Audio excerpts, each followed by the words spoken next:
ఆదికాండము 31వ అధ్యాయము. లాబాను కుమారులు మన తండ్రికి కలిగినది యావత్తును యాకోబు తీసుకుని మన తండ్రికి కలిగిన దాని వలన ఈ యావదాస్తి సంపాదించినని చెప్పుకొనిన మాటలు యాకోబు వినెను. మరియు అతడు లాబాను ముక్కు చూచినప్పుడు అది నిన్నమన్న ఉండినట్లు అతని ఎడల ఉండలేదు. అప్పుడు యెహోవా, నీ పితరుల దేశమునకు నీ బంధువుల యొద్దకు తిరిగి వెళ్ళుము, నేను నీకు తోడై ఉండేదనని యాకోబుతో చెప్పగా, యాకోబు పొలములో తన మంద యొద్దకు రాహేలును లేయాను పిలువనంపి వారితో ఇట్లనెను, మీ తండ్రి కటాక్షము నిన్న మొన్న నా మీద ఉండినట్లు ఇప్పుడు నా మీద ఉండలేదని నాకు కనబడుచున్నది. అయితే నా తండ్రి యొక్క దేవుడు నాకు తోడై ఉన్నాడు. మీ తండ్రికి నా యావత్ శక్తితో కొలువు చేసినని మీకు తెలిసేయున్నది. మీ తండ్రి నన్ను మోసపుచ్చి 10 మార్లు నా జీతము మార్చెను. అయినను దేవుడు అతని నాకు హాని చేయనియ్యలేదు. అతడు పొడలు గలని నీ జీతమొగునని చెప్పినలా అప్పుడు మందలన్నీయు పొడలు గల పిల్లలు ఈనెను. చారలు గలవి నీ జీతమొగునని చెప్పినలా అప్పుడు మందలన్నీయు చారలు గల పిల్లలు ఈనెను. అట్లు దేవుడు మీ తండ్రి పశువులను తీసి నాకిచ్చెను.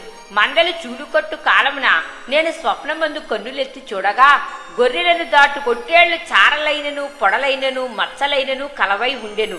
మరియు ఆ స్వప్నమందు దేవుని దూత యాకోబు అని నన్ను పిలువగా, చిత్తము ప్రభువా అని చెప్పి తిని. అప్పుడు ఆయన, నీ కన్నులెత్తి చూడుము, గొర్రెలను దాటుచున్న పొట్టేళ్లన్నీయు చారలైనను పొడలైనను మచ్చలైనను కలవి. ఏలయనగా లాబాను నీకు చేయుచున్నది యావత్తును చూచితిని. నీవెక్కడ స్తంభము మీద నూనె పోసితివో, ఎక్కడ నాకు మ్రొక్కుబడి చేసితివో ఆ బేతేలు దేవుడను నేనే. ఇప్పుడు నీవు లేచి ఈ దేశములో నుండి బయలుదేరి నీవు పుట్టిన దేశమునకు తిరిగి వెళ్ళుమని నాతో చెప్పిన నేను. అందుకు రాహేలును లేయాయు, ఇంక మా తండ్రి ఇంట మాకు పాలు పంపులెక్కడివి? అతడు మమ్మును అన్యులుగా చూచుటలేదా? అతడు మమ్మును అమ్మివేసి మాకు రావలసిన ద్రవ్యమును బొత్తుగా తినివేసెను.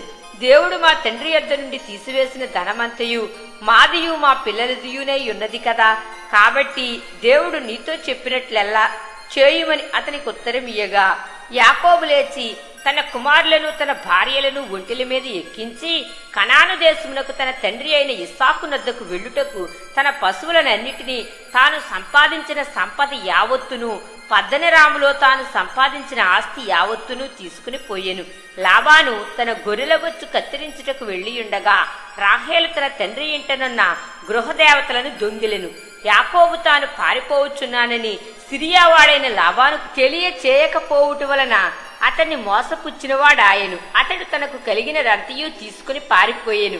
అతడు లేచి నది దాటి గిలాదను కొండతట్టు అభిముఖుడై వెళ్ళెను. యాకోబు పారిపోయినని 3వ దినమున లాబానుకు తెలుపబడెను. అతడు తన బంధువులను వెంటబెట్టుకుని 7 దినముల ప్రయాణమంత దూరము అతన్ని తరుముకొని పోయి గిలాదు కొండ మీద అతన్ని కలుసుకొనెను. ఆ రాత్రి స్వప్నమందు దేవుడు సిరియావాడైన లాబాను నద్దకు వచ్చి, నీవు యాకోబుతో మంచిగాని చెడ్డగాని పలుకొకుము, జాగ్రత్త సుమి అని అతనితో చెప్పెను. లాబాను యాకోబును కలుసుకొనెను. యాకోబు తన గుడారము ఆ కొండ మీద వేసుకుని ఉండెను. లాబానును తన బంధువులతో గిలాదు కొండ మీద గుడారము వేసుకునెను. అప్పుడు లాబాను యాకోబుతో, నీవేమి చేసితివి? నన్ను మోసపుచ్చి కత్తితో చెరపట్టబడిన వారిని వలె నా కుమార్తెలను కొనిపోవనేలా? నీవు నాకు చెప్పక రహస్యముగా పారిపోయి నన్ను మోసపుచ్చితివేలా? సంభ్రమముతోనూ పాటలతోనూ మధ్యలతోనూ సితారాలతోనూ నిన్ను సాగనంపుదునే. అయితే నీవు నా కుమారులను నా కుమార్తెలను నన్ను ముద్దు పెట్టుకొననీయక పిచ్చి పట్టి ఇట్లు చేసితివి. మీకు హాని చేయుటకు నా చేతనవును. అయితే పోయిన రాత్రి మీ తండ్రి యొక్క దేవుడు, నీవు యాకోబుతో మంచిగాని చెడ్డగాని పలుకకుము, జాగ్రత్త సుమి అని నాతో చెప్పెను. నీ తండ్రి ఇంటి మీద బహువాంచగలవాడవై వెళ్లకోరిన ఎడల వెళ్ళుము, నా దేవతల నేల దొంగిలితివనగా యాకోబు, నీవు బలవంతముగా నా యొద్ద నుండి నీ కుమార్తెలను తీసుకొందువేమో అనుకుని భయపడి తిని, ఎవరి యొద్ద నీ దేవతలు కనబడునో వారు బ్రతకకూడదు. నీవు నా యొద్దనున్న వాటిని మన బంధువుల ఎదుట వెదకి నీ దానిని తీసుకొనుమని లాబానుతో చెప్పెను. రాహేలు వాటిని దొంగిలేనని యాకోబునకు తెలియలేదు.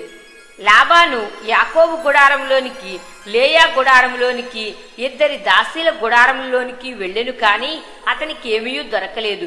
తరువాత అతడు లేయా గుడారంలో నుండి బయలుదేరి రాహేలు గుడారంలోనికి వెళ్ళెను. రాహేలు ఆ విగ్రహములను తీసుకుని ఒంటె సామాగ్రిలో పెట్టి వాటి మీద కూర్చుండెను. కాగా లాబాను ఆ గుడారమందంతటినూ తడివి చూచినప్పటికీ అవి దొరకలేదు. ఆమె తన తండ్రితో, తమ ఎదుట నేను లేవలేనందున తాము కోపపడకూడదు, నేను కడగా ఉన్నానని చెప్పెను. అతడెంత వెతికినను ఆ విగ్రహములు దొరకలేదు. యాకోబు కోపపడి లాబానుతో వాదించి అతనితో, నీ విట్లు మండిపడి నన్ను తరుమునేలా? నేను చేసిన ద్రోహమేమి, పాపమేమి? నీవు నా సమస్త సామాగ్రి తడివి చూచిన తరువాత నీ ఇంటి వస్తువులన్నిటిలో ఏది దొరికెను? నా వారి ఎదుటను నీ వారి ఎదుటను అది ఇట్లు తెచ్చిపెట్టుము. వారు ఆదికాండము 32వ అధ్యాయము. యాకోబు తన త్రోవను వెళ్ళుచుండగా దేవదూతలు అతనిని ఎదుర్కొనిరి. యాకోబు వారిని చూచి, ఇది దేవుని సేన అని చెప్పి ఆ చోటికి మహనయీము అని పేరు పెట్టెను. యాకోబు ఎదోము దేశమున అనగా సేయీరు దేశమున ఉన్న తన సహోదరుడైన యాసావునొద్దకు దూతలను తనకు ముందుగా పంపి, మీరు నా ప్రభువైన యాసావుతో, ఇంతవరకు నేను లాబాను వద్ద నివసించి ఉంటిని. నాకు పశువులు, గాడిదలు, మందలు, దాస దాసీ జనమును కలరు.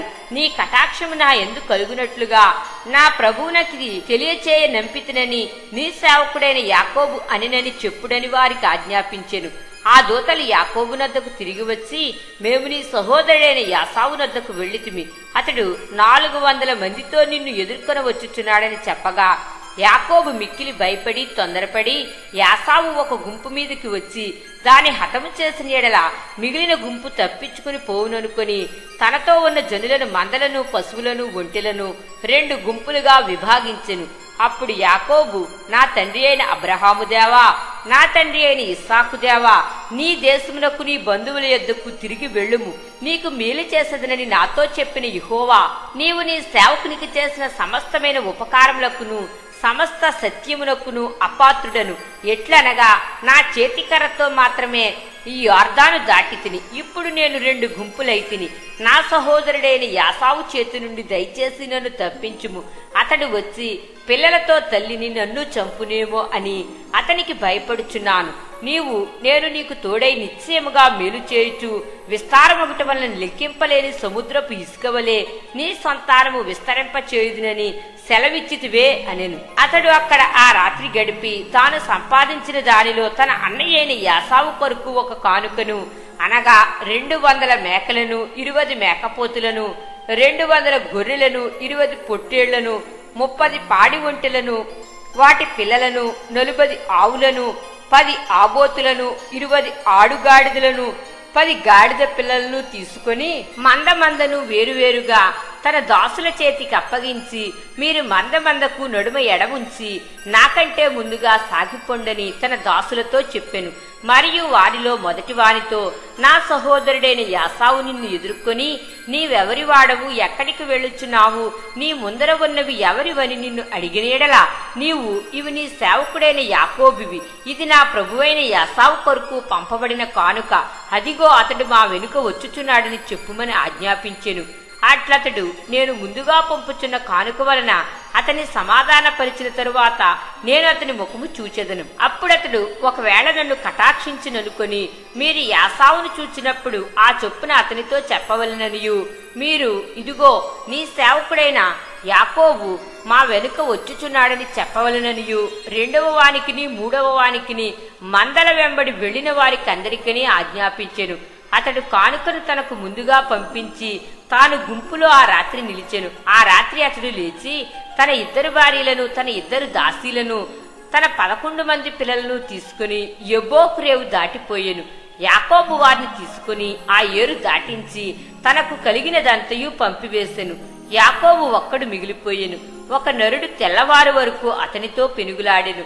తాను అతని గెలవకుండుట చూచి తొడగూటి మీద అతనిని కొట్టెను. అప్పుడతడు ఆయనతో పెనుగులాడుట వలన యాకోబు తొడ గూడు వసిలెను. ఆయన తెల్లవారుచున్నది గనుక నన్ను పోనిమ్మనగా అతడు, నీవు నన్ను ఆశీర్వదించితేనే కాని నిన్ను పోనీయనెను. ఆయన, నీ పేరేమని అడుగగా అతడు యాకోబు అని చెప్పెను. అప్పుడు ఆయన, నీవు దేవునితోనూ మనుష్యులతోనూ పోరాడి గెలిచితివి కనుక ఇక మీదట నీ పేరు ఇశ్రాయేలే కాని యాకోబు అనబడదని చెప్పెను. అప్పుడు యాకోబు, నీ పేరు దయచేసి తెలుపుమనెను. అందుకాయన నీవు ఎందు నిమిత్తము నా పేరు అడిగితువని చెప్పి అక్కడ అతనిని ఆశీర్వదించెను. యాకోబు, నేను ముఖాముఖిగా దేవుని చూచితిని, అయినను నా ప్రాణము దక్కినదని ఆ స్థలమునకు పెనూయేలు అని పేరు పెట్టెను. అతడు పెనూయేలు నుండి సాగిపోయినప్పుడు సూర్యోదయమాయెను. అప్పుడతడు తొడకుంటుచూ నడిచెను. అందుచేత ఆయన యాకోబు తొడగూటి మీద తుంటి నరము కొట్టినందున నేటి వరకు ఇశ్రాయేలీలు తొడగూటి మీదనున్న తుంటి నరము తినరు.